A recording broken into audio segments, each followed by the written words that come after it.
tous, aujourd'hui je voulais vous faire la palle pour le Pumpkin Autumn Challenge. Il me semble que c'est la 3e année que je participe à ce challenge. L'année dernière, quand il s'est terminé, je n'avais qu'une seule envie, recommencer. Donc ça fait en gros 1 an que j'attends le Pumpkin Autumn Challenge. Donc j'étais très contente de voir les 2 vidéos de Guimauze. Donc elle a publié une vidéo avec tous les nouveaux menus et elle a publié sa palle. Les 2 vidéos sont en description et je vais aussi vous mettre la vidéo 2019 parce que je ne vais pas vous réexpliquer ce qu'est le Pumpkin Autumn Challenge. Je vais juste vous dire que c'est du 1er septembre au 30 novembre, donc il a déjà commencé. Et voilà, je ne vais pas m'étendre plus longtemps parce que la vidéo va déjà être longue vu que ma palle est interminable et que des livres s'ajoutent comme ça de même régulièrement. Oui, alors comme ça va être un peu long, j'ai prévu en télé, donc si vous voulez, accompagnez-moi, c'est plus sympa quand même. Alors, le premier menu c'est automne frissonnant. Première catégorie, je suis Médée, vieux crocodile. Les mots-clés sont trahison, thriller, policier et épouvante, puisque pour chaque catégorie, Guimauze a mis plusieurs mots-clés. Alors déjà, je suis Médée, vieux crocodile, j'aime beaucoup, parce que bon, Médée, voilà, figure mythologique, la mythologie j'adore, donc bon. Alors elle a dit qu'on pouvait tordre les prompts un peu comme on voulait, j'ai déjà commencé à le faire, parce que du coup le challenge a déjà commencé, donc voilà, j'ai déjà lu et j'ai déjà commencé à tordre un peu les prompts dans n'importe quel sens. Mais la palle est censée refléter le prompt, donc j'ai tenté d'être sage, on va dire. Alors, pour Je suis Médée, vieux crocodile, j'ai 4 livres qui correspondent chacun à un mot-clé. Le premier c'est It de Stephen King, donc lui il correspond à épouvante, puisque c'est l'histoire, si j'ai bien compris, d'un groupe d'enfants qui va affronter un clown, c'est tout ce que je sais. Je pense que c'est le meilleur résumé ever de It, hein. Voilà, parce que vous n'avez jamais entendu aussi bien parler de ce livre. Je ne pensais pas lire ce livre un jour, mais c'est Salomé et il me semble Daniel Green qui m'ont convaincu d'enfin le lire. Non, parce que moi j'ai vu la couverture française, j'ai fait jamais je ne lis ce livre. Jamais. Et comme quoi il faut jamais dire jamais, puisque je me suis dit que l'automne et le Pumpkin Autumn Challenge était le moment rêvé pour lire It. Et donc pour se faire bien flipper. Voilà. Je pense que je vais le lire en octobre. Il me semble que c'est bien pour Halloween. Et 1700 pages dans l'édition que j'ai trouvée. Ok, bon. On va souffrir longtemps, quoi. Ça fait bien. C'est aussi une lecture commune que j'ai prévue avec la team psychopathe. Il y en a plusieurs d'ailleurs pour le Pumpkin Autumn Challenge et je pense qu'il y en a peut-être d'autres qui vont s'ajouter ou disparaître. Bizarrement, il n'y a pas de livres qui disparaissent de ma palle. Surtout des livres qui s'ajoutent en fait. Étrange. Bizarre. Donc on a It pour épouvante. Ensuite j'aimerais lire un livre de Gillian Flynn, un de ses romans, un de ses 2 autres romans que je n'ai pas encore lu, puisque j'ai déjà lu Gone Girl, Les Apparences, que j'ai beaucoup aimé, qui en fait est un coup de cœur à reculons on va dire, puisque j'y pense encore maintenant, alors que je l'ai lu il y a un moment quand même, et je me dis qu'il faudrait peut-être que je le relise. Mais j'ai envie de lire un de ces 2 romans que je n'ai pas encore lu, donc soit Dark Places, qui me semble s'appelle Dans les lieux sombres, ou Les lieux sombres, ou quelque chose comme ça en français, ou Sharp Objects sur ma peau. Il y a une série d'ailleurs pour Sharp Objects. Je ne me souviens plus du résumé de ces livres, donc eux ils correspondent au mot-clé thriller je pense. Je ne me souviens plus des résumés et je ne compte pas les relire puisque j'aime bien entrer dans ce genre de livre à l'aveugle on va dire. Je sais juste qu'on suit 2 narratrices, enfin une narratrice pour chaque roman, et que ça va tourner autour de la famille. Voilà, c'est tout ce que je sais, c'est tout ce que j'ai besoin de savoir. J'ai beaucoup aimé Gone Girl et le ton de l'autrice. Donc j'espère que j'aimerai autant ces livres-là. Je viens de voir un livre qu'il faut que j'ajoute dans la palle. Non. J'aimerais bien aussi lire Agatha Christie cet automne. Donc elle correspondrait plus à policier. J'ai commencé à relire Hercule Poirot et Miss Marple. Je les lis en lecture commune avec Aurore. Et là, dans Hercule Poirot, on est arrivé au Crime du Golfe, le 2e tome. Et pareil pour Miss Marple, le 2e tome, le Club du Mardi. Donc on verra si on lit un de ces 2 livres ou si on lit d'autres livres ou si on n'en lit aucun. J'ai aussi La Maison de l'Escornue qui sonne vraiment bien automne. Dans tous les cas j'ai très envie de lire donc Agatha Christie cet automne. Et enfin le dernier mot-clé c'est trahison et je me suis dit que Asking for It de Louise O'Neill passait bien pour trahison. Donc en français c'est Une fille facile. Il m'a été prêté par Salomé, merci encore. Je sens que ça va être une lecture assez pénible, alors pas parce que Louise O'Neill écrit mal, hein, au contraire, mais parce qu'elle écrit très bien et que l'histoire, elle, va être pénible puisque on va suivre, je ne me souviens même plus son prénom, Emma, qui est très, comment dire, populaire on va dire, qui est assez séductrice si j'ai bien compris. Et il va lui arriver quelque chose d'assez affreux. Et si j'ai bien compris, tout le monde va dire que de toute façon elle l'a cherché. Donc voilà. C'est un roman sur le consentement. Et je sens que ça va être dur à lire. Voilà, je suppose qu'elle va se sentir trahie par toutes ces personnes qui vont se retourner contre elle, qui ne le seraient pas. Alors, on va changer les piles, puisque là, l'appareil me signale qu'elles ne vont pas durer toute la vidéo. Joie bonheur. Comment ça prend une plombe quand je filme? Mais non, pas du tout. Tout en 5 minutes, c'est bouclé, n'est-ce pas? Je ne sais plus où j'en étais du coup. Donc 4 livres pour la première catégorie du premier menu. La deuxième catégorie s'appelle Les chimères de la Sylve Rouge, référence à Apostasie, il me semble, que j'ai lu cette année ou l'année dernière je pense. Non, cette année. Le doute s'insinue en moi. Je sais que je l'ai lu avec Marie. La. Oui, Apostasie, j'ai lu cette année, je l'ai lu en février. C'est peut-être pour ça que c'est bon.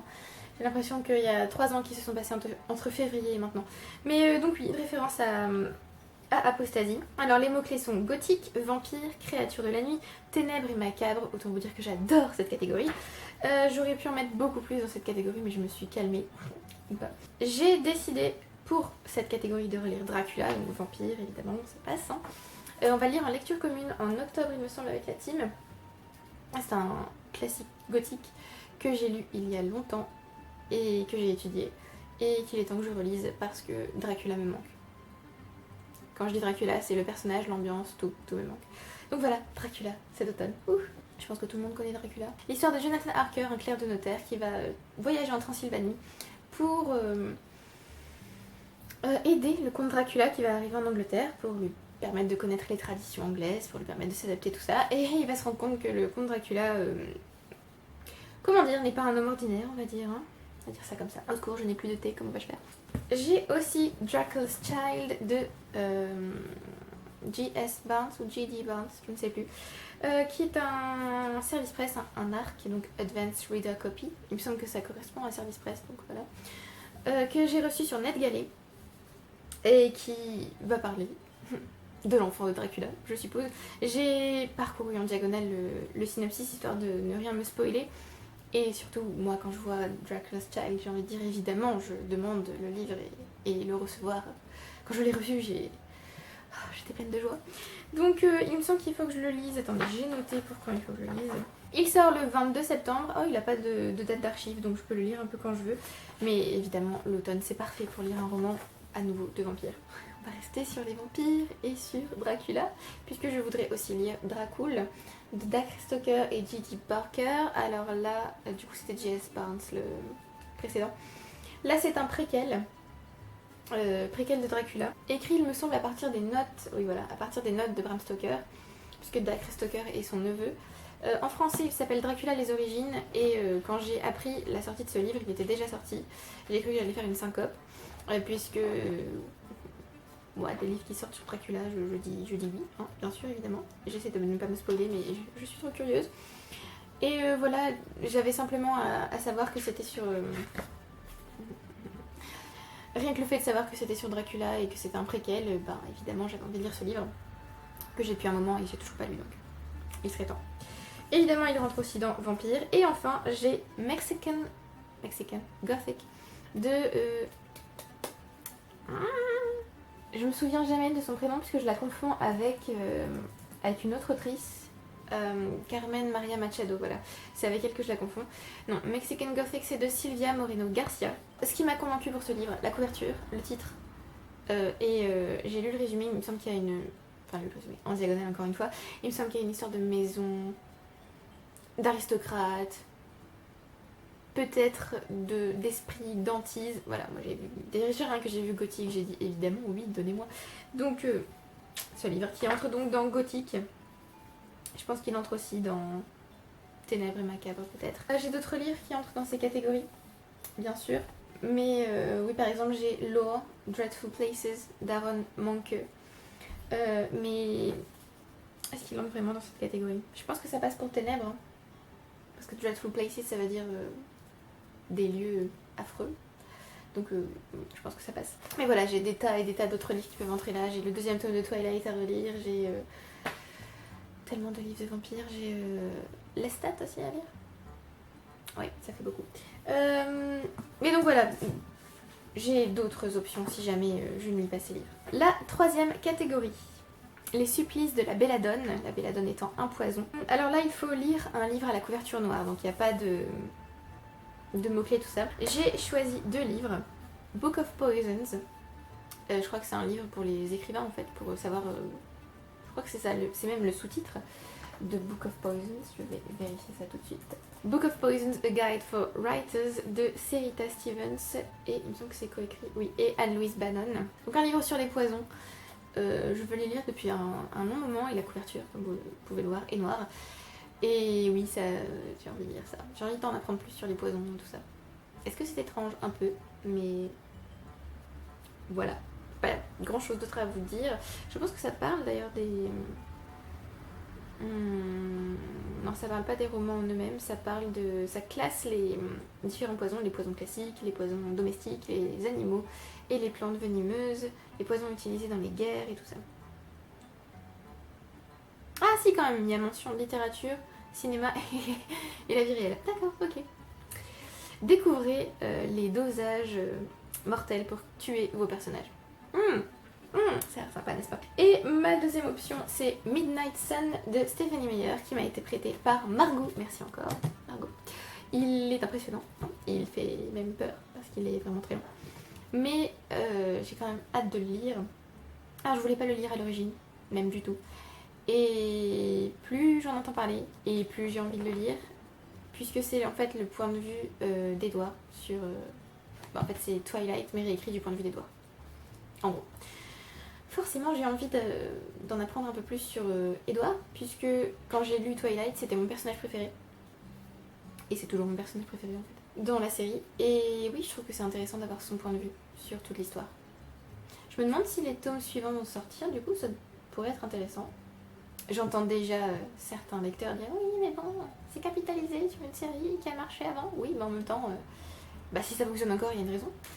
Donc voilà, je pense que je vais le lire, j'espère que j'aimerai, j'espère. Quand j'ai relu la version anglaise du premier tome, Twilight, j'ai pas trouvé que l'écriture était affreuse comme on le disait, comme beaucoup de lecteurs le disent, oui c'est très mal écrit machin. Donc on verra bien.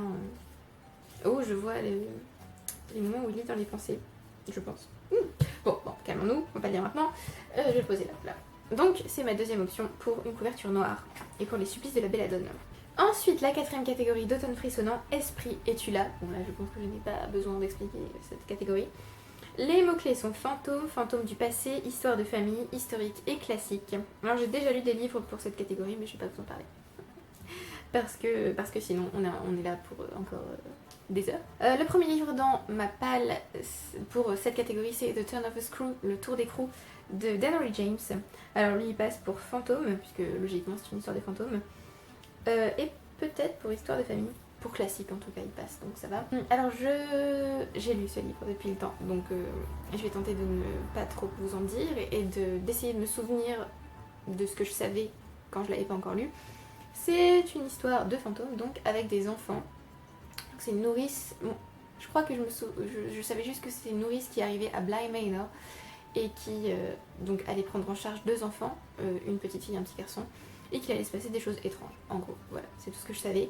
J'ai lu ce livre parce que la deuxième saison de The Haunting of, donc la première saison c'était The Haunting of Hill House, la deuxième saison est annoncée pour le 9 octobre sur Netflix, et donc elle s'appellera The Haunting of Bly Manor, et donc elle est inspirée de The Turn of a Screw, donc je voulais absolument avoir lu cette nouvelle pour pouvoir ensuite regarder la saison 2. Voilà, je ne vous dis rien de plus. Vous saurez si j'ai aimé ou pas, d'ailleurs j'ai déjà mis ma chronique sur Goodreads, donc certains d'entre vous savent déjà si j'ai aimé ou pas. Ensuite j'ai The Forgotten Garden, je crois que c'est le jardin secret en français, de Kate Morton. J'ai lu The House at Riverton, les brumes de Riverton l'année dernière. J'ai adoré ce livre, c'était génial. Et je devais le lire en lecture commune en début d'année avec Aurore et Sarah. Et j'ai complètement zappé cette lecture commune parce que j'étais pas du tout dans le bon mood, on va dire. Puisque je suis une lectrice qui suit ses humeurs, donc si je ne suis pas d'humeur pour lire un livre, je vais le détester, donc autant ne pas le lire, ça ne sert à rien. Autant être dans la bonne ambiance pour lire un livre spécifique. Donc The Forgotten Garden, je ne me souviens de rien, niveau résumé. Je sais juste que c'est de l'historique, donc ça passe, puisque c'est un des mots-clés. De l'historique, et il me semble qu'il y a une histoire de famille, une histoire de secret, de révélation, tout ça. Et j'adore ça. J'ai pas besoin d'en savoir plus pour savoir que ça va me plaire, pour en tout cas espérer que ça me plaise. Et les filles m'ont dit que j'allais adorer, donc je les crois et j'espère que je vais aimer. J'ai aussi mis Joyce Carol Oates parce que je ne l'ai toujours pas lu cette année et que c'est une honte. J'ai d'ailleurs un livre, enfin j'ai reçu un service de presse d'elle. Tu es pas pégueux. J'ai reçu, attendez, où est-il? Cardiff by the Sea, qu'il faut que j'ai lu sans doute avant la sortie. Il sort le 6 octobre. Et ce sont 4 short stories, je crois, novellas. Oui, 4 nouvelles. C'est écrit 4 suspenseful novellas. Donc je pense que c'est un peu thriller. Donc je sais pas si ça va passer dans l'histoire des familles historiques, tout ça. Ça passerait plus dans Je suis Médée du crocodile pour thriller. Mais j'ai un roman de Joyce Carol Oates qui passe pour histoire de famille. Parce que la majorité des grands romans de Joyce Carol Oates tournent autour d'une famille. En tout cas, c'est romans gothiques. C'est My Heart Laid Bare, Mon cœur mis à nu, qui a l'air petit mais qui fait en fait 607 pages. Normal. Alors là c'est plus histoire de famille puisqu'on va suivre une famille américaine. Et voilà, je vois A Haunting Gothic Tale of a 19th Century Immigrant Family of Confidence Artists. Évidemment, je veux. Donc voilà, je me dis qu'il est temps quand même de lire Joyce Carol Oates, de la relire puisque ça fait un moment que je ne l'ai pas lu. Donc voilà, tout ce que je sais de ce livre, c'est qu'on suit une famille américaine d'immigrants au 19e siècle et que c'est censé être un conte gothique. Donc voilà, conte, on repassera pour la taille, hein, mais voilà, c'est tout ce que je sais et c'est tout ce que j'ai besoin de savoir. Je n'ai pas envie d'en apprendre plus avant de lire le livre. Mais bon, quand même, c'est une honte que j'ai pas lu Joyce Carol Oates depuis au moins 2 ans maintenant, non? Ou j'ai lu Blonde l'année dernière? Je sais plus. Le temps est assez déréglé pour moi, donc je ne sais plus ce que j'ai lu quand. Mais donc Joyce Carol Oates passe pour histoire de famille. Et enfin, dans cette catégorie, j'ai aussi Philip and Alexander. Alors je ne sais plus s'il y a un sous-titre, mais je pense que oui. Donc Philip and Alexander, Kings and Conquerors d'Adrienne Goldsworthy. Je pense que ça se dit comme ça son nom de famille. C'est une biographie de Philippe et Alexandre de Macédoine. Donc Alexandre le Grand et son père Philippe II. Il me semble que c'est Philippe II. Oui. Que j'ai reçu en service de presse par Ned Gallet. Ce livre est énorme aussi. Enfin énorme. Il fait 500 et quelques pages en papier. Donc je crois qu'en numérique il doit faire 490 pages, quelque chose comme ça. Mais je suis intimidée par ce livre et en même temps j'ai très envie de le lire. Alors il sort le 13 octobre et il est archivé le 13 novembre. Il fait 541 pages en papier. Et je suis un peu intimidée parce que j'adore les biographies, mais en fait je me rends compte que j'ai jamais lu de biographie sur des hommes en fait. J'ai toujours lu des biographies sur des autrices ou sur des femmes, mais assez peu sur des hommes. Et surtout sur des hommes comme Philippe II de Macédoine et Alexandre le Grand, quoi. Voilà. Mais j'ai quand même très envie de lire ce livre. Rien que parce que c'est historique. Et parce que je trouve ça vachement intéressant en fait de voir... d'avoir un point de vue différent sur un homme comme Alexandre le Grand. Et d'avoir une biographie croisée avec son père, un peu comme Romantic Outlaws, où on avait une biographie croisée entre Mary Shelley et sa mère Mary Wollstonecraft. Donc voilà, j'ai hâte de lire ce livre, mais je suis quand même un peu intimidée. C'est tout pour ce premier menu automne frissonnant. Je dois arroser mes plantes, j'en suis ravie. Merci beaucoup de me l'avoir indiqué. On va passer au deuxième menu, automne, douceur de vivre. Il fait un temps épouvantail. Les mots-clés sont Halloween, Samhain et automne. J'ai 2 livres. Trick or Treat, A History of Halloween de Lisa Morton, il me semble. Je pense que le titre explique déjà, c'est une histoire d'Halloween et je trouve ça super intéressant. J'ai envie d'en apprendre plus sur la fête. Alors, j'ai jamais aimé cette fête. Avant, je détestais ça, parce que je détestais avoir peur. Maintenant, c'est une de mes fêtes préférées, parce que j'adore les couleurs, parce que j'adore l'ambiance, parce que le Pumpkin Tom Challenge, parce que l'automne. Donc voilà, j'adore cette fête. Et aussi, j'adore lire des romans angoissants, gothiques, horrifiques. Donc, parfait. Bon, horrifique, pas gore, juste horrifique. Donc voilà, je me dis que ça va être intéressant et j'aime beaucoup la couverture, bien sympa. Et j'aimerais aussi lire Pet Sematary de Stephen King, donc Cimetière. Alors, ce que je sais de ce livre, il y a un cimetière d'animaux, il me semble. Et c'est un roman surtout sur le deuil, je crois. Donc c'est pas tellement que ce roman fait peur, c'est qu'il est assez dur à lire parce qu'il est assez... comment dire, Un roman sur le deuil, je pense que c'est pas toujours évident à lire, donc voilà, j'ai quand même très très envie de le lire. J'ai vu la bande-annonce du film qui est sorti l'année dernière, je crois. Ça m'a moyennement donné envie, j'ai eu assez peur en voyant cette bande-annonce. Mais on m'a convaincue, donc je le lirai, j'espère, cette année, et surtout cet automne. Donc voilà, le livre sur Halloween passe pour Halloween. Et Pet Sematary, alors pourquoi je l'ai mis dans cette automne, peut-être? Oui, peut-être automne, parce que cimetière égale Toussaint égale automne. Peut-être. Peut-être que c'est pour ça que j'ai fait ça. J'ai un doute du coup. Peut-être que c'est pour ça que je l'ai mis dans cette catégorie. Et je me suis dit, je vais tordre le prompt. En fait, je tords les prompts, mais je ne note pas pourquoi je les tords ou comment je les tords. Donc, des fois, j'ai des doutes moi-même sur mes torsions. Ensuite, on a siroter un chocolat chaud à la cannelle sous les saules. Alors, je n'ai pas la référence, malheureusement. Mais je la trouverai. J'essaierai en tout cas. Les mots-clés sont anthropomorphisme, enfance, feel good et cocooning. Pour cette catégorie, j'ai choisi deux classiques qui pour moi sont plutôt feel good. Emma de Jane Austen, parce que je me sens assez bien dans les romans de Jane Austen. Alors j'ai commencé ce livre et j'ai pas été agrippée, on va dire, et donc je me suis arrêtée pour le moment, mais je vais le reprendre. Donc Emma, c'est l'histoire d'Emma, waouh, je sais, quel spoiler, qui aime beaucoup faire l'entremetteuse entre ses amis, et voilà, en gros, c'est son histoire. Je pense qu'elle va, enfin je pense, non je sais, qu'elle va tenter de créer un couple au début du roman. Et je pense que ça va se retourner contre elle, hein. Je suis pas encore arrivée là, mais je doute fortement qu'elle soit partie sur la bonne voie, on va dire, dès le début du roman. Donc on a Emma. On a aussi Northanger Abbey aussi de Jane Austen, que j'aimerais beaucoup lire. C'est le roman qui me tente le plus d'elle en ce moment. C'est une parodie en fait de roman gothique. On va suivre Catherine, il me semble, qui est très romanesque, on va dire, qui aime beaucoup, enfin qui est un peu naïve et qui va passer un séjour dans une maison un peu spéciale, Northanger Abbey donc. Et voilà, je me dis que c'est typiquement le genre de résumé qui m'intéresse beaucoup. Juste j'ai un peu peur de la parodie de roman gothique, mais j'espère que ça va le faire. Et je l'ai mis là pour feel good et cocooning, puisque Jane Austen pour moi égale feel good. Et enfin, j'ai mis Harry Potter 4, donc Harry Potter and the Goblet of Fire et la Coupe de Feu, parce que je me suis arrêtée là dans ma relecture et j'ai toujours pas repris. Je crois que ça fait 1 an et demi.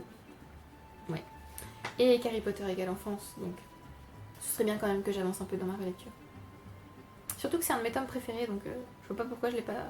J'ai toujours pas lu. On passe à la 3e catégorie de ce menu. Fafnir ton assiette, sinon pas de piécette. Fafnir étant une créature mythologique, un nain il me semble, à qui il va arriver une petite mésaventure puisqu'il va s'emparer du trésor maudit de son père et qu'il va se transformer en dragon. Il me semble que c'est ça l'histoire. D'ailleurs ça m'a fait vachement penser à Smaug quand j'ai découvert le mythe. Alors les mots-clés sont créatures légendaires, fantastiques, petit peuple, féerie, conte, légende et mythe. Alors j'ai déjà lu un livre, oui un livre pour cette catégorie. J'ai lu Galatea de Madeleine Miller, donc une réécriture du mythe de Galatée et Pygmalion. Je vais pas vous dire grand chose de ce livre, puisque ce n'est pas un bilan lecture, mais je vais juste vous dire oui c'est une réécriture assez originale du mythe. Et c'est très très très court. Mon édition faisait 37 pages, donc voilà, je ne vais pas vous dire ce que j'en ai pensé. Non, ne me dis pas ce que tu en as pensé. Voilà, juste réécriture du mythe de Galatée. J'ai ensuite les romans de Jean-Louis Fetchen, que je présente dans plusieurs pales depuis au moins 2 ans. Tout va bien. J'ai Les Chroniques des Elfes, le tome 1, Liliane. Non, Liane, pardon. Le Pas de Merlin, je crois que c'est... Je ne sais plus comment s'appelle le... Non, je ne sais plus comment s'appelle la série, mais c'est le tome 1. Et Le Crépuscule des Elfes, qui est aussi un tome 1. Je ne sais pas trop par quoi commencer. Je crois que c'est mieux de commencer par celui-là. Oui, c'est la trilogie, le premier tome de la trilogie des Elfes, donc je pense que c'est mieux. Mais en vrai, aucune idée. Donc voilà, féerie, petit peuple, je pense que... On est bon là, on est bon. Je ne sais pas grand-chose de ces livres. Simplement qu'ils suivent des elfes, des fées. Légende. Et enfin, le dernier livre dans cette catégorie, c'est A Thousand Ships de... Je me souviens plus du nom de l'autrice. A Thousand Ships, This is the Women's War de Natalie Haynes, qui est une réécriture de La Guerre de Troie. Voilà. Une réécriture de la guerre de Troie, mais du point de vue des femmes. J'ai vraiment très très très envie de lire ce livre. Mathilde, tu m'as proposé une lecture commune avec grand plaisir, parce que depuis que tu as évoqué à nouveau ce titre, qui était dans ma wishlist depuis un moment, depuis sa sortie en fait, depuis que tu m'en as reparlé, j'ai très envie de le lire. Donc voilà, je veux bien lire ce livre avec toi, ce sera avec grand plaisir. J'aimerais aussi lire éventuellement The Silence of the Girls de Pat Barker, je crois. Mais j'ai un peu peur de pas aimer ce livre, donc voilà, je le mentionne, mais pas sûr. Puisque là on va parler, je crois qu'il a été traduit par Le Silence des Vaincus, et on parle aussi de la guerre de Troie. Voilà, les femmes pendant la guerre de Troie. Mais j'ai quand même vachement plus envie de lire A Thousand Ships, quand même, qui n'a pas encore été traduit du coup. L'histoire de ma vie. La quatrième catégorie de Automne douceur de vivre, c'est A Window to the Past. Et là, les mots-clés sont sorcière, sorcier, SFFF et magie. Donc SFFF, science-fiction, fantasy, fantastique. Pour cette catégorie, j'ai mis Witchfire de James Clements. Donc Les Bagnés et les Proscrits, tome 1, Le Feu de la Sorcière, que j'ai déjà lu en français, que j'ai adoré quand j'ai adoré toute la série en fait. C'est une de mes séries préférées. Et que j'aimerais beaucoup relire en VO du coup. Mais j'ai un peu peur de pas autant aimer que la première fois. La lumière vient de baisser drastiquement, je ne sais pas si vous me voyez encore. J'espère autant aimer ma relecture que ma première lecture. Alors pour vous résumer rapidement, c'est l'histoire d'Elena, c'est comme ça qu'elle s'appelle, à qui il va arriver quelque chose en tout début du premier tome. Et voilà, ses aventures vont commencer et il y a des groupes d'amis et j'adore cette série. Donc j'espère autant l'aimer à la deuxième lecture. Et je suis encore en train de me dessécher, donc c'est l'heure du thé glacé. Ensuite on a Mistborn Book 2, The Well of Ascension, je crois que c'est bien ça, oui, de Brandon Sanderson, donc Fils des Brumes, tome 2, Le Puits de l'Ascension. J'ai aussi le tome 3, The Hero of Ages, que j'ai à lire, je vais le remettre là, hop, voilà, oh, tu es tombée, tout va bien. J'ai vraiment hâte de lire ce tome 2, j'avais adoré le tome 1, même si j'en ai parlé dans la vidéo d'Imen. J'ai adoré le tome 1 mais je m'attendais à l'adorer du début à la fin et pas commencer à l'adorer en plein milieu, c'est un peu étrange. Mais je suis déjà attachée au personnage cette fois, donc je pense que je vais... Oh mon dieu, j'adore cette édition. Je pense que je vais aimer ce tome 2, j'en suis presque persuadée. Mais c'est dur de revenir dans cet univers après la fin du tome 1. Je sais que certaines me comprennent. C'est vraiment dur de reprendre la série après la fin du tome 1. J'en ai les larmes aux yeux, rien d'y penser. Mais ce tome, je viens de manquer de me faire spoiler. Mais ce tome fait 767 pages. Wouh! Oui, on aime. J'ai beaucoup de mal à lire de très longs livres en ce moment. Et j'en ai mis pas mal dans ma palle, donc... espérons que je parvienne à nouveau à lire des très gros livres. Puisqu'ils m'attirent beaucoup. Et ils me terrifient en même temps. D'ailleurs, je viens de penser à un autre très gros livre que je viens d'acquérir et que j'ai très envie de lire, je vais vous en parler. Donc voilà, j'aimerais beaucoup lire ce livre, donc c'est de la fantasy, hein, comme Witchfire juste avant, donc ça rentre dans la catégorie sans problème. On a aussi Harry Potter que je remets dans cette catégorie parce que je veux me pousser à continuer cette relecture. Bien sûr c'est de la fantasy, urban fantasy même.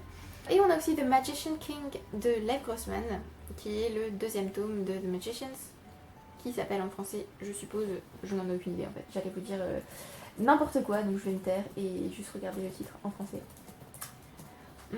Qui s'appelle donc Le Roi Magicien. Non, moi je n'allais pas dire de bêtises. J'ai beaucoup aimé The Magicians, donc le premier tome Les Magiciens, mais j'ai eu quelques soucis de rythme avec ce tome. J'espère que ces soucis de rythme ne se trouveront pas dans le tome 2, pitié, parce qu'il fait encore plus de 500 pages, comme le premier tome qui me semble en faisait tout pile 500. Pitié, pitié, pas de problème de rythme, je vous en supplie. Certains lecteurs parlent de The Magicians comme d'un Harry Potter, mais pour les adultes. Pas vraiment, non. Certes, il y a une école magique, mais ne comparez pas The Magicians à Harry Potter, s'il vous plaît. Le seul truc qu'il y a en commun, c'est l'école de magie. Donc voilà, j'espère vraiment continuer cette série. Croisons les doigts. Et c'est de la fantasy bien sûr. Et donc l'autre livre de fantasy dont je voulais vous parler, d'ailleurs je me rends compte que j'ai absolument pas ajouté de science-fiction, c'est une honte, je vais remédier à ça immédiatement. Mais le dernier livre de fantasy dont je voulais vous parler dans cette catégorie, c'est The Priory of the Orange Tree de Samantha Shannon, qui est une fantasy féministe qui se passe dans un queendom, donc dans un royaume où en fait c'est une reine donc dans un royaume. Vous m'avez compris. Et il y a des dragons, hein, ça se voit clairement, non mais cette couverture, cette couverture est juste... Voilà. En français ça s'appelle le prieuré de l'Oranger, j'ai un petit peu mal. Ce livre est énorme, il fait plus de 800 pages, oui. C'est un stand-alone, donc il fait pas partie d'une série, donc ça c'est bien. C'est écrit tout petit à l'intérieur, mais ça va aller. Il y a des dragons, donc ça ne peut être que bien. Et les chapitres ont l'air très courts, ça c'est top.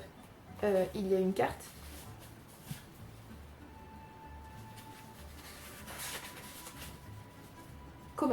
Comment puis-je résister à cette illustration? Eh bien, je ne peux pas. Tout simplement. Et là, on a des commentaires comme The next generation of hit fantasy fiction, a feminist Lord of the Rings. Oui, donnez-moi un Seigneur des Anneaux féministe, oui. D'ailleurs, j'ai un article à lire sur ce livre, mais je crois qu'il spoil quelque chose dans le roman. Un article qui se trouve sur le Discord de la Team Psychopathe, donc je suis obligée de lire ce livre. Obligée, oh mon dieu. Vous sentez que c'est un sacrifice énorme pour moi, n'est-ce pas? C'est faux. Donc voilà, je ne sais pas grand chose de ce livre à part qu'on a un queendom, que c'est féministe et qu'on a des dragons. Mais ça me suffit. Et ce livre est énorme. Et donc j'espère qu'il va me permettre de passer outre ma peur de lire de très gros livres en ce moment. C'est un peu gênant, je vous avoue. Donc j'avais pas rajouté de science-fiction. On va le faire maintenant. Le 3e tome de The Expanse. Abaddon's Gate. Qu'il est temps que je lise. J'ai adoré les 2 premiers tomes, surtout le 2e que j'ai vraiment adoré de tout mon cœur. C'était juste génial. Et dans le premier tome, on va suivre le détective Miller et Jim Holden qui vont se croiser à un moment donné parce que le détective Miller doit retrouver une jeune fille et Jim Holden lui trouve le vaisseau spatial de cette jeune fille. Donc voilà, forcément. Et il y a un truc dont je vais pas vous parler parce que je sais plus si c'est mentionné dans le synopsis du premier tome, mais je ne veux surtout pas vous spoiler cette partie de l'histoire. Sachez juste que cette série c'est de la science-fiction horrifique et que c'est vraiment top. C'est génial. Il faut que je lise le tome 3. Il le faut. J'ai aussi Dune de Frank Herbert, je suppose que ça se dit comme ça. Donc le premier tome qui me fait extraordinairement flipper. À la fois par sa longueur et parce que j'entends beaucoup de lecteurs qui disent qu'ils ne comprennent pas, ou d'autres lecteurs qui détestent ce livre, par exemple Emily Fox. Et d'un autre côté, j'ai une amie très chère qui me dit que ce livre est formidable et que je dois le lire, que je vais aimer. Donc Candice, je vais le lire, je vais tenter de le lire cet automne. J'espère que enfin je vais le lire. Si jamais je ne le lis pas, tu sais quand on commence à arriver fin septembre, début octobre, voire fin octobre, début novembre, et que tu vois que je ne l'ai toujours pas lu, sonne-moi les cloches Candice, s'il te plaît. Parce que j'ai très envie de lire Dune, vraiment. Autre livre SF que je pourrais ajouter. The Man in the High Castle, mais c'est pas vraiment un SF, c'est plutôt de l'histoire alternative. Mais il se trouve dans la collection SF Masterworks de Gollancz, donc peut-être que ça passe. Au pire, je peux le faire passer en torsion de prompt tranquille. Qui s'appelle en français L'homme du haut château, je crois. J'ai d'autres romans SF, mais là tout de suite, ils ne me viennent pas à l'esprit, donc on va rester sur ça pour l'instant. Et on va passer au dernier menu. On va couvrir mes petons histoire qu'ils ne se détachent pas. Le dernier menu, c'est l'automne des Enchantresses. J'adore ce nom de menu. Si beau. Et si inspirant aussi. La première catégorie s'appelle les rêves d'Aurore, ce qui m'a évidemment fait penser à mon Aurore, bien sûr. Les mots-clés sont LGBTQIA+, et militantisme. Alors sur le coup, je me suis dit, waouh, je sais absolument pas quoi lire pour cette catégorie. Parce que j'adore les romans où il y a de la représentation LGBT, mais en fait, je ne sais jamais quand il y a de la représentation LGBT, parce que souvent, les romans qui sont classés LGBT sont aussi des romances, ou des contemporains en romance, donc c'est pas trop ma tasse de thé. Donc souvent, ils ne sont pas dans la wishlist, et souvent, ils ne sont pas dans mes bibliothèques. Donc en fait, souvent, j'ai des romans qui sont LGBT et en fait, je ne sais même pas qu'ils le sont. J'en ai quelques-uns, par contre, qui sont classés LGBT et je sais qu'ils le sont. Donc je vais vous parler de cela. Alors j'ai déjà Sarah Waters qui est connue pour écrire des romans LGBT. J'ai The Little Stranger, l'indésirable je crois, dans ma palme, mais il me semble pas qui est qu'il soit LGBT celui-là. Sinon on va parler d'Affinity, donc Affinité en français, qui peut-être est LGBT, je ne sais pas. Sinon il y a Tipping the Velvet, caresser le velours, voilà, qui là est une romance LGBT. Donc au pire j'ai celui-là de Sarah Waters que j'ai très envie de lire aussi. C'est une de mes autrices, j'ai envie de lire cette autrice s'il vous plaît, mais je ne le fais pas, pourquoi, je ne sais pas. J'ai ensuite, je l'ai pas sorti, si je l'ai sorti, Carol de Patricia Highsmith, qui s'appelle aussi The Taste of Salt, je crois. En français, Carole. Qui est une romance entre deux femmes, je crois. Oui, on va pas lire trop parce qu'on va spoiler. Mais oui, il me semble que c'est une romance entre deux femmes. Qu'ai-je à dire de plus? Je ne sais pas grand chose de plus. Donc on va tenter. Non, The Price of Salt. Pas The Taste of Salt, The Price of Salt. J'ai aussi Oranges Are Not the Only Fruit de Janet Winterson, qui s'appelle Les oranges ne sont pas les seuls fruits en français, je crois.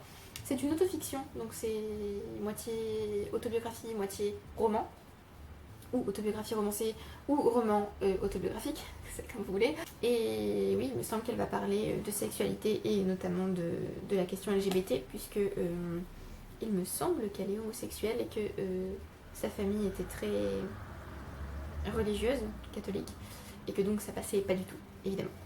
Voilà. J'ai aussi Orlando de Virginia Woolf, qui il me semble... Alors, il me semble qu'Orlando est gender fluid, je crois. J'ai un doute du coup, mais je crois qu'il est. Donc, ça passe. Et j'ai pas envie de relire le résumé, parce que je n'ai pas envie de me spoiler. Mais j'adore cette édition, j'adore cette couverture. Et je n'ai toujours pas lu de roman de Virginia Woolf, donc il est temps. Et niveau LGBT, j'ai aussi The Left Hand of Darkness d'Ursula K. Le Guin, qui s'appelle La main gauche des ténèbres, en français, je crois. Qui est aussi un roman de science-fiction, donc il peut aussi passer pour A Window to the Past. Oui. Et là, il me semble que les personnages n'ont pas de genre. Ils sont de genre neutre, je crois. J'ai un doute du coup, mais je crois. Nous verrons. Donc voilà, j'ai ces 4 romans pour cette catégorie. Niveau militantisme, je pourrais lire des non-fictions féministes militantes. Peut-être que je ferai ça. Oh, mais si, ça a l'air de l'être. Transgender, oui.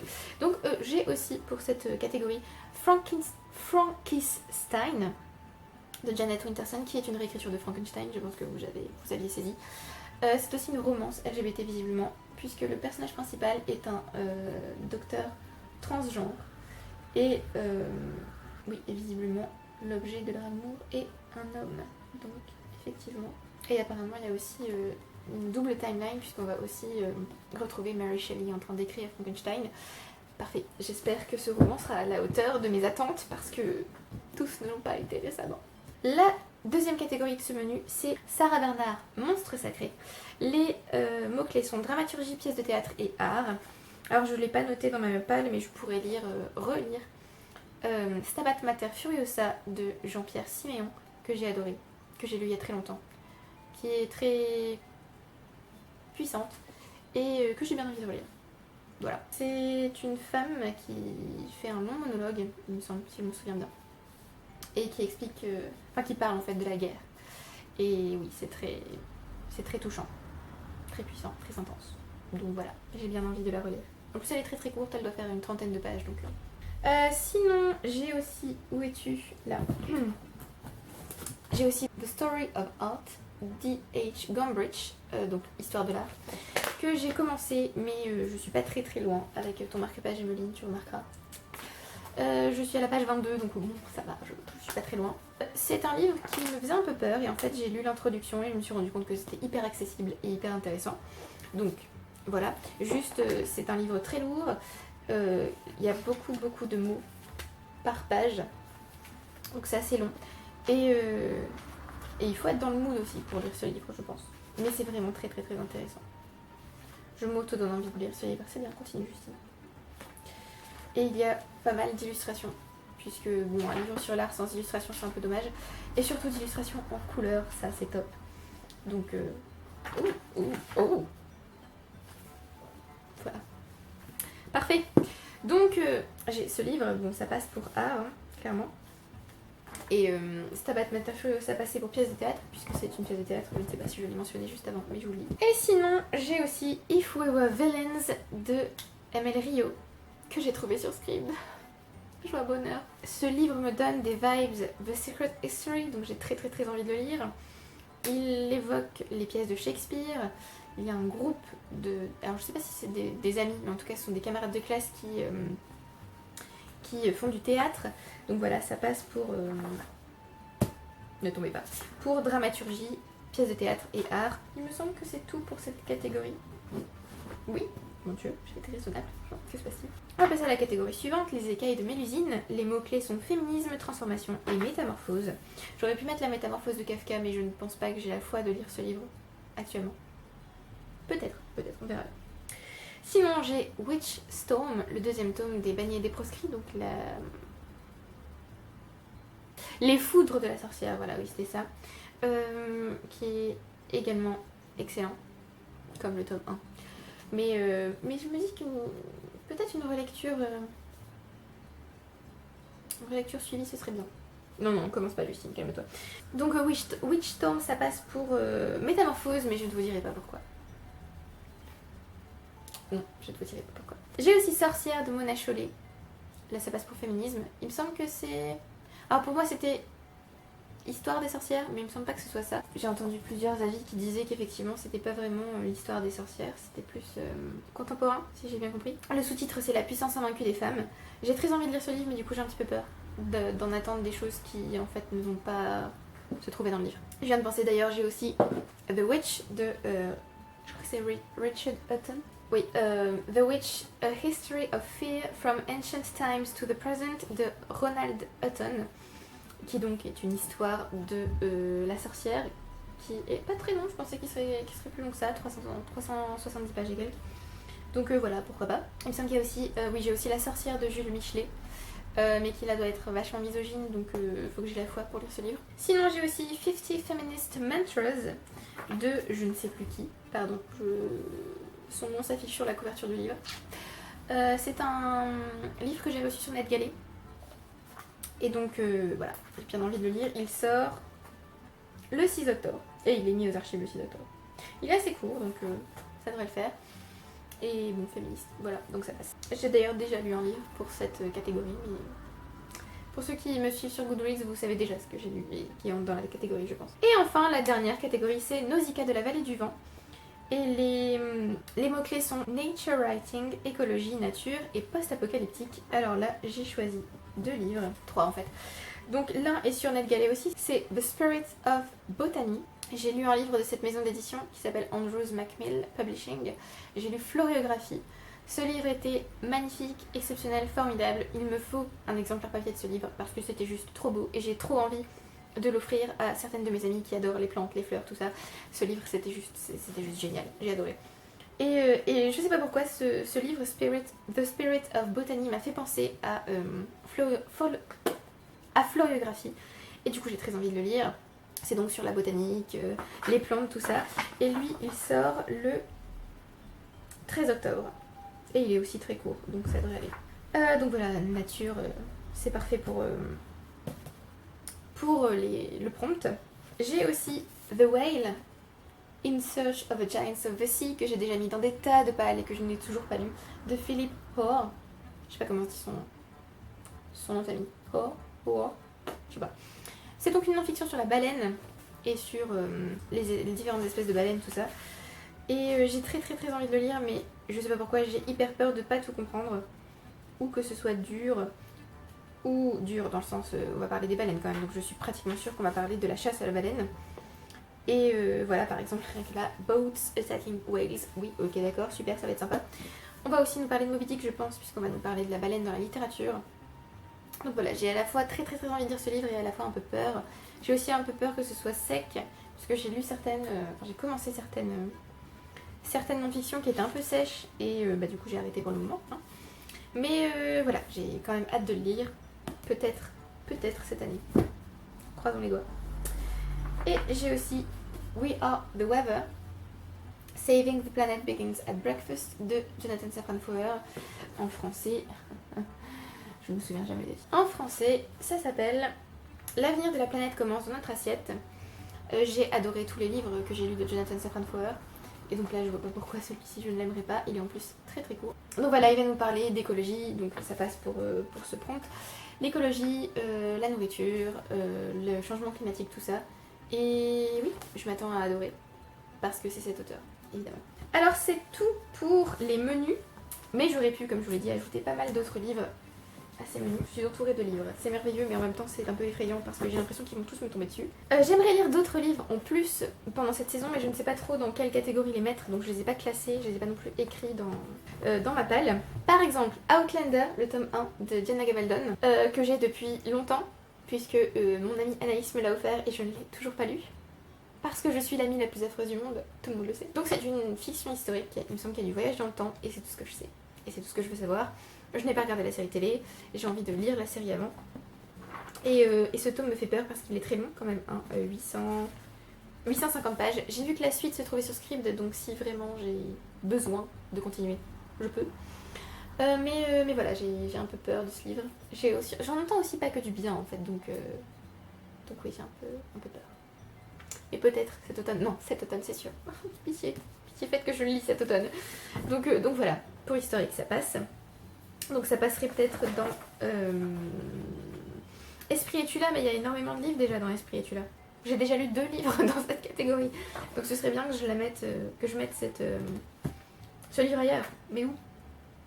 Je ne sais pas. J'aimerais aussi lire en lecture commune avec ma sœur l'Iliade d'Homère, parce que je n'ai jamais lu l'Iliade et que j'ai détesté l'Odyssée, mais en même temps on suivait Ulysse, donc c'est peut-être normal.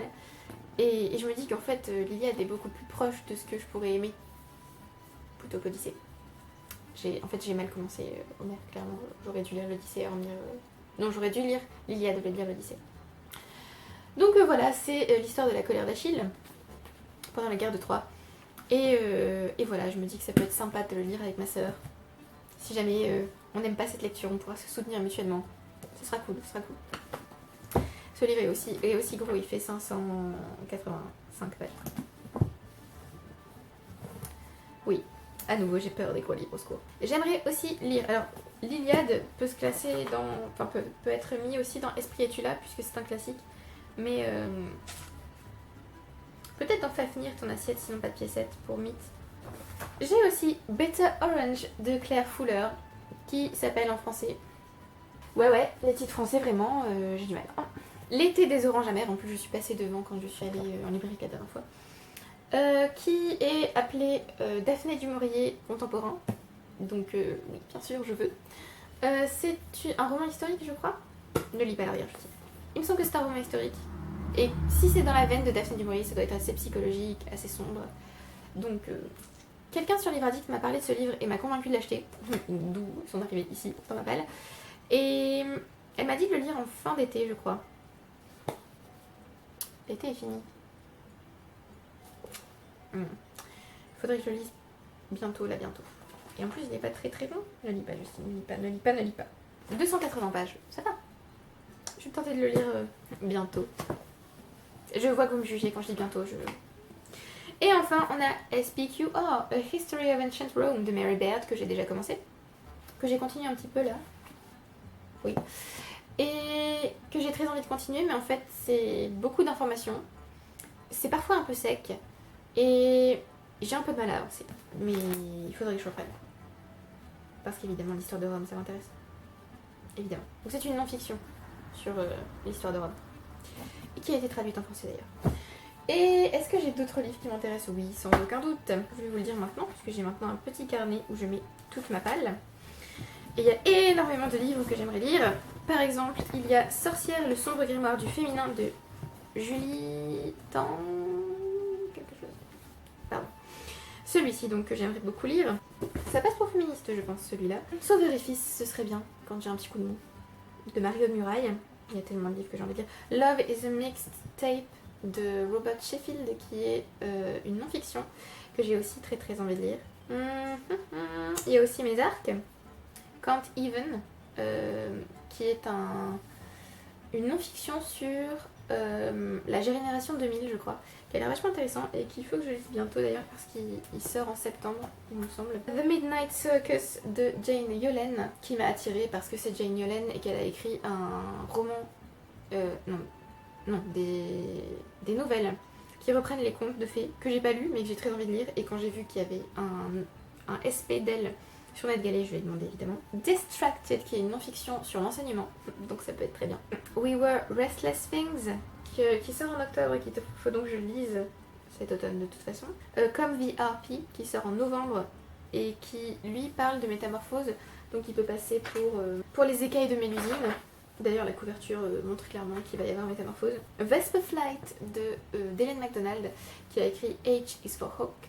Et ce sont des essais sur les oiseaux, il me semble. Et ça a l'air vachement intéressant. Donc voilà, celui-là. Cardiff by the Sea de Joyce Carol Oates, dont je vous ai parlé un peu plus tôt, qui sort en octobre aussi. J'ai une BD sur Grumpy Cat que j'ai commencé à lire, qu'il faut que je continue. Je sais pas trop dans quoi je vais la mettre. Peut-être dans Anthropomorphisme du coup. Ouais, ça passe. Siroter un chocolat chaud à la cannelle sous les saules dans le menu Automne douceur de vivre. J'ai A Quiet Madness,